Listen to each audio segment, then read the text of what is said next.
Imagine a world where every school has a counselor, every workplace has a quiet room, and every person feels safe to say, "I'm not okay," without fear, without judgment, and without stigma. A world where mental health is treated with the same seriousness as physical health. That world may sound like a distant dream, but it isn't fantasy. It's already being built right now, in real time. Across countries, across cultures, and across generations, the world has begun shifting its attention. And the question is, why now? Why has mental health suddenly become a global priority? And what pushed governments to finally step in? For decades, we've lived alongside an invisible crisis. A crisis that didn't make headlines, didn't appear in public statistics, and often hid behind polite smiles and everyday routines. People look fine on the outside, but quietly crumble on the inside. The World Health Organization reports a sharp and undeniable rise in anxiety, depression, and emotional burnout. Hospitals around the world are overwhelmed, not primarily by broken bones or physical injuries, but by emotional wounds that are harder to see and sometimes even harder to treat. Experts now call this the silent emergency. And for the first time in modern history, the world is finally acknowledging it. Because silence, denial, and stigma have failed. And the cost of ignoring mental health has become too great to overlook.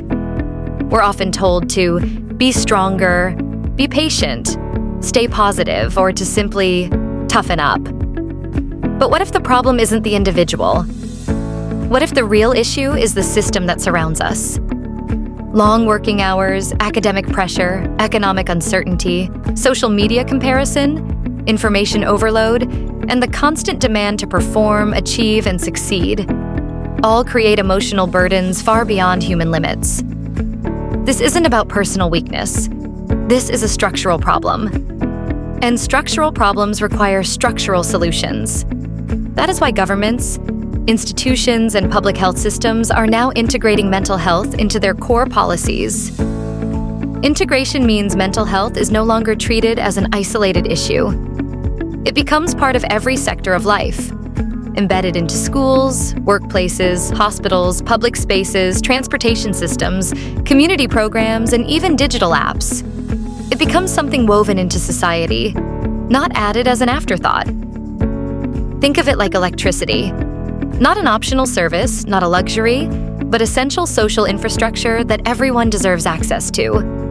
Something that supports daily life and protects every person from falling through the cracks.